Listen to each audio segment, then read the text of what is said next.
why would that GP practice not just hire a GP? Because the surgeries don't have the money So that you're they had. cheaper. So we're much cheaper, yeah. And less qualified. And less qualified. And that's but why no people less get safe. scared. Hello and welcome back to another video by myself, Abhinav Kumar. I'm a doctor in the NHS, and in this video I will talk about physician associates and medically associated practitioners in the UK. So there's been a lot of debate about the increasing number of physician associates in the healthcare sector of UK, that is the NHS, National Health Services. So who are the physician associates? They are not doctors and they are not nurses. Yet they see and treat patients just like doctors do and can also do multiple nursing tasks. So who are the PAs? And does anybody know their exact role? Well, it's not ever been clearly written down anywhere, but the Royal College of Physicians has a good write-up about what they can and can't do. So I'm just going to read that out to you. So the Royal College of Physicians says that physician associates are medically associated professionals who are employed in hospitals and GP practices to do simple medical tasks, like expedite the workup, write the majority of the note, do simple procedures, can make phone calls to update families and hospitalists, etc. So that doctors can do more complex tasks that would benefit from having a medical degree. The ground reality about this have been a bit more diverse, though. Oh, and by the way, when I mention medically associated professionals, that's not just the physician associates. We've also got roles with the title of Advanced Clinical Practitioner, ACPs, Advanced Nursing Practitioners, ANPs, and Anesthesia Associates, AA. So, because physician associate is the most common term, I'm going to use that as a catch-all for all these other medically associated professionals. So let's start with a quick history about the role of physician associate and how it came into being in the healthcare service. The physician assistant role was first created in America in the 1960s to create more medical provider certifications. The UK introduced this role in 2003. And in 2012, a group of physician assistants voted to replace the word assistant with the word associate. This can, however, create confusion with the word associate physician, which indicates a senior doctor. There was some resistance to the change of the word from assistant to associate, but however that resistance soon fizzled out, mainly because words like assistant have been starting to get replaced. For example, sales representative have been replaced by client success representative, and so on and so forth. So what is the qualification of a physician associate, or a PA for short? So physician associates have a 2-year master's degree, and they may or may not have a bachelor's in a science field. So normally what I found is that most of the early physician associates and any other medical associated practitioners also tend to come from either the ambulance services background or a nursing background. So they do have some experience in healthcare, but it's not a prerequisite to become a PA. So now the role of PAs, as per Royal College of Physicians, is well summarized in a list. And I'm just going to read that out to you because it's quite a few points. So a 2-year master's degree that a physician associate earns allows them to do the following things. They can take medical histories from patients, they can carry out examinations, they can see patients who have not yet been formally diagnosed with a particular condition. So, the diagnosis is still not certain. They can be seen by a physician associate at the first point of assessment. So the PAs can see patients with long-term medical conditions, they can formulate differential diagnosis and management plans, they can perform diagnostic and therapeutic procedures. So they can develop and deliver appropriate treatments and management plans. They can request and interpret diagnostic tests. They can provide health promotion and disease prevention advice for patients. The physician associates cannot currently do 2 things, which is they cannot prescribe medications, not even paracetamol, and they also cannot request ionizing radiations like a CT scan or a chest X-ray. So why are the PA numbers rising instead of doctors? I have found a couple of reasons, some written down and some only theorized and speculated, as to why the policymakers prefer to increase the number of PA seats in the NHS. The reasons being a shorter training time for the physician associates of only 2 years long. Another point being that the role of a physician associate is not well recognized by multiple countries. So the chance of losing a professional like that to a different country is less, because other countries they tend to pay the highly qualified doctors a lot more salary, our doctors can be lost to those countries. But physician associates would be more than likely to stay in the UK itself. Thus, the government can afford to spend less on training MAPs or physician associates without technically compromising on patient safety. Another reason is that there is also a sense of loss of investment in training foundation doctors who come around for 4 months in their training rotation to a department, learn a few skills, and then move on to another rotation, and they might not even come back to it at any point in the future.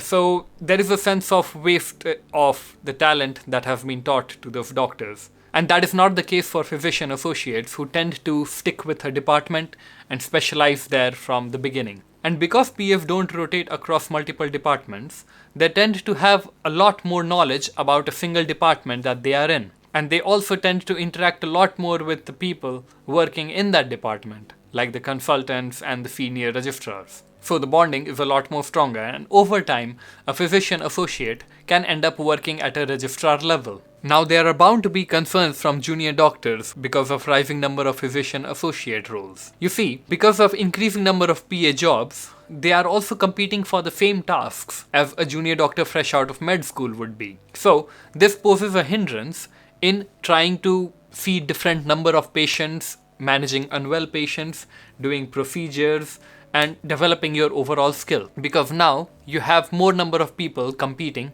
to learn from the few cases that are available, and so the junior doctors get reduced amount of learning. And you can't really blame anyone in this situation. Once a PA has been recruited, they do want a career progression. However, at the same time, junior doctors need to be favored because at the end of the day, they have got a medical degree. But this needs to be managed more at a policy maker level rather than face-to-face confrontational level in a department where the team needs to work together to take care of patients. There is also excess frustration among junior doctors who have to rotate every 4 months across departments, so they never get to know a team very well and will not know the procedures as strongly as a physician associate would know, because again, they have not been rotating. Even when doctors become GPs, their concerns are far from over. Private companies are known to hire PAs at nearly half the salary of a GP for pretty much doing the same role as a general practitioner. This reduces the overall number of jobs available for GPs. Although PAs should work under supervision of a doctor, there have been many cases reported where PAs are working independently. There have been many instances where they have been working in place of a doctor. In 2022, it was reported that a private healthcare company called Operos Health, which has bought out many general practitioner surgeries, GP surgeries, in the UK, they were hiring PAs at pretty much half the cost of GPs to do all doctor roles. And a BBC reporter worked undercover at one of the GP surgeries for many months to uncover all this.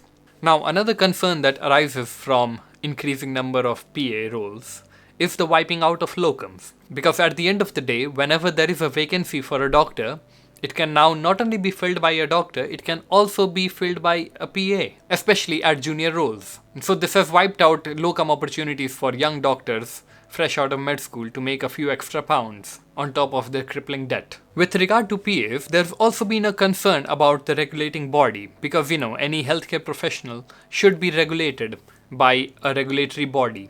The doctors are regulated by the General Medical Council, for example. And a gas-safe engineer needs to be registered with the gas-safe authorities, who continuously do appraisals and 5-yearly revalidation to make sure that the doctors or the concerned professional is still up to par with the current healthcare advice or the department's advice in how to do their job best. Until March 2024, the MAPs or the physician associates were not supervised at all.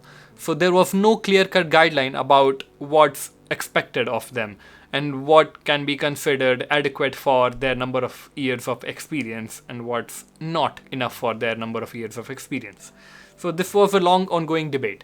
But from March 2024, the GMC decided to regulate medically associated professionals as well. So this will mean that the GMC can now set out strict regulations for PA and AA anesthesia associate course providers to provide correct amount and adequate amount of training to these medical providers. Now, this led to an obvious confusion among professionals in the industry about how one can differentiate whether one is a doctor or an MAP if everyone is GMC registered. To which the GMC said that they will prefix the letter A before any GMC registration for an MAP, and that should help differentiate. So having a regulatory body is the right step, but it's still not okay to replace a doctor with an MAP.